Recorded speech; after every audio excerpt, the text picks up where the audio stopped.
시청자 여러분, 뉴스룸을 시작합니다. 윤석열 정부의 노동시장 개편안의 모습이 오늘 나왔습니다. 지금은 최대 주 52시간 노동이 일반적인데 개편안대로라면 일주일 단위가 아닌 한 달, 석 달, 반년 또는 최대 1년 단위로 근로시간 상한선을 둡니다. 쉽게 말해 몰아서 일하고 일이 적을 때는 초과 근로를 하지 않는 제도입니다. 기업들은 노동시간을 탄력적으로 운용할 수 있게 됐다며 환영했지만 노동계는 장시간 근로가 심화될 것이라며 반발했습니다. 먼저 성화선 기자의 보도를 보고 자세히 짚어보겠습니다. 정부의 용역을 받아 미래노동시장연구회가 내놓은 노동시장 개편 최종 권고안입니다. 현재는 일주일에 연장근로 12시간을 포함해 52시간을 넘겨 일할 수 없습니다. 연구회는 이 기준을 한 달이나 3개월, 6개월, 최대 1년 단위로 넓히자고 했습니다.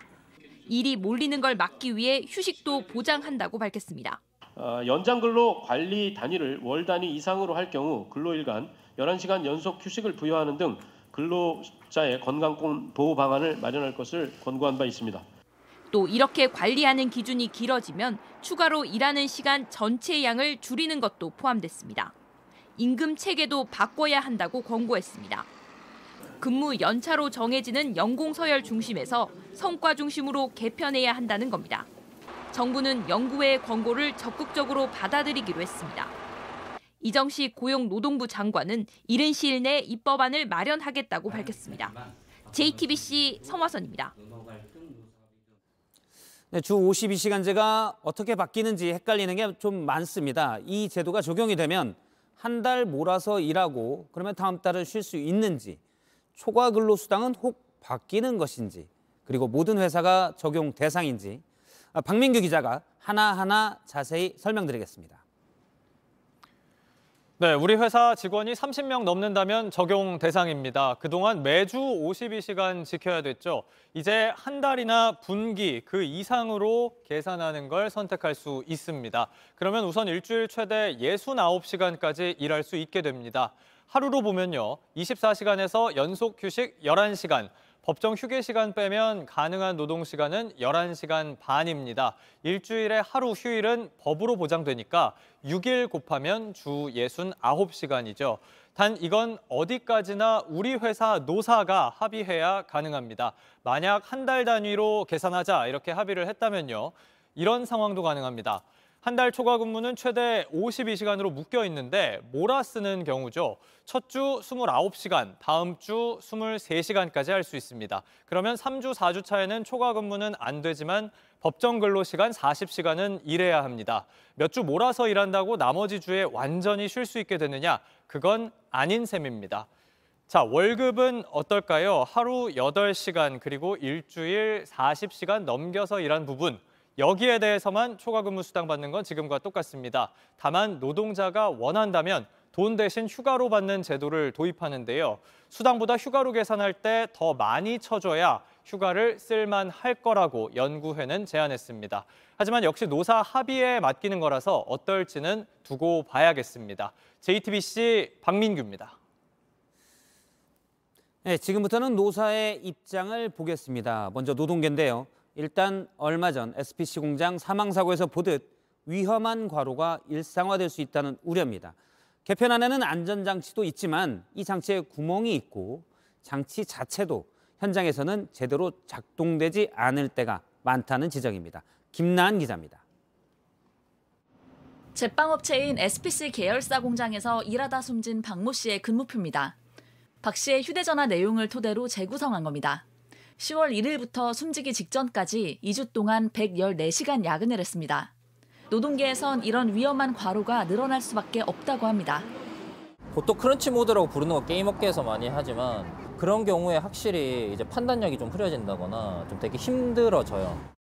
특정 기간 동안 잠과 식사, 씻기까지 포기하고 일하는 이른바 크런치 모드 노동이 전 산업으로 퍼질 수 있다는 겁니다. 그래서 11시간 휴식 시간을 두겠다고 했습니다. 하지만 밤을 새고 아침 7시에 퇴근해 그날 저녁 6시에 다시 출근해도 11시간을 쉰 셈입니다.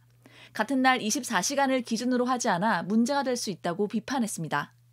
그게 계속 반복된다면 그거의 근원적인 문제는 업무 시스템이든 아니면 사람이 부족한 문제일 거란 말이죠. 이런 개편 모두 회사가 노동자 대표와 합의를 해야 합니다. 하지만 노조가 없는 사업장이라면 회사 측 뜻대로 이뤄질 가능성도 있습니다.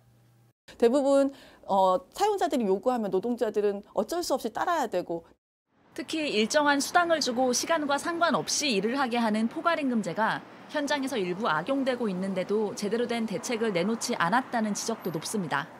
JTBC 김나은입니다. 네, 다음은 재계 반응입니다. 경제단체들은 이번 개편안에 환영하는 분위기입니다. 하지만 노동자 보호장치로 내건 11시간 연속 휴식 보장에 대해선 반대 입장입니다. 1년 단위까지 넓힌 연장 근로에 대해서는 실효성 지적도 나옵니다. 이어서 김도훈 기자입니다. 근무시간 개편 방안에 대해 중소기업계는 적극 환영의 뜻을 밝혔습니다.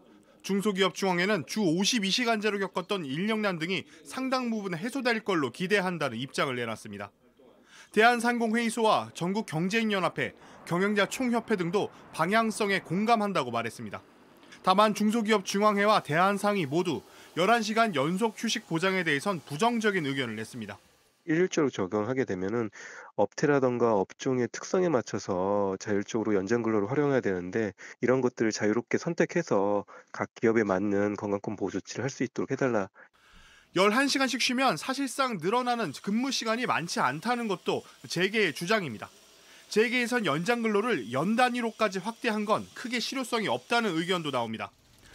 주무부처인 고용노동부도 애초 월 단위 정도로 개편을 검토했습니다. 현재 주 단위로 관리하는 연장 근로 시간을 가령 노사 합의로 월 단위로 관리할 수 있게 하는 등 합리적인 총량 관리 단위 방안을 검토하겠습니다.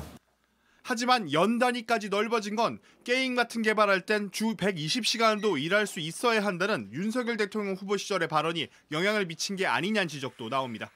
JTBC 김도훈입니다.